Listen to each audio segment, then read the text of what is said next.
একটু বলি, বিসমিল্লাহির রহমানির রহিম।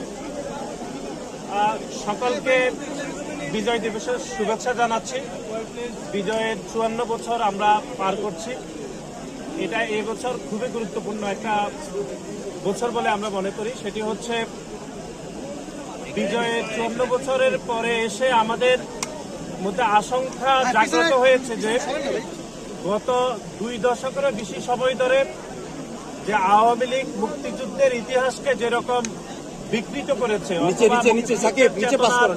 ব্যবসা করেছে, ঠিক গণ অভ্যুত্থান পরবর্তী সময়ে আমরা দেখছি যে বাংলাদেশে, নতুন বাংলাদেশে একটি পক্ষ মুক্তিযুদ্ধের প্রকৃত ইতিহাসকে ভুলিয়ে মুক্তিযুদ্ধের ইতিহাসকে বিকৃত করার অপচেষ্টা করছে। আমরা গত 5 দশকে দেখেছি যে আওয়ামী লীগ মুক্তিযুদ্ধের চেতনাকে বিক্রি করে তারা মুক্তিযুদ্ধের একক মালিকানা দাবি করত।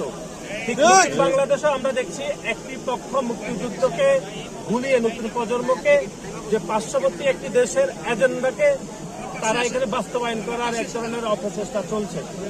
আপনারা দেখেছেন যে গত কয়েকদিন আগে যে শহীদ বুদ্ধিজীবী দিবস উপলক্ষে চট্টগ্রাম বিশ্ববিদ্যালয়ের একজন উপাচার্য এরকম একটি দায়িত্বশীল পদে থেকে তিনি মহান মুক্তিযুদ্ধ এবং আমাদের বুদ্ধিজীবী দিবসকে যেভাবে খাটো করেছেন এবং প্রকৃত ইতিহাসকে যেভাবে বিকিয়ে নতুন প্রজন্মকে বিভ্রান্ত করার অপচেষ্টা করছেন, বাংলাদেশ জাতীয়তাবাদী ছাত্রদল এর তীব্র নিন্দা জানাচ্ছে।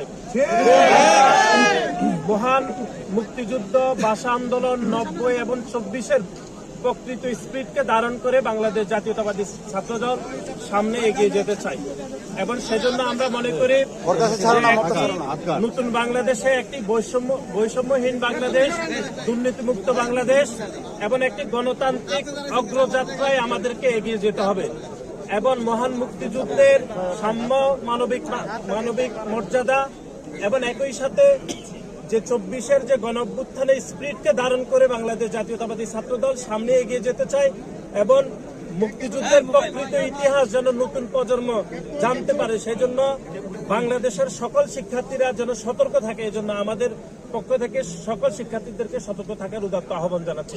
আপনাদের সকলকে ধন্যবাদ।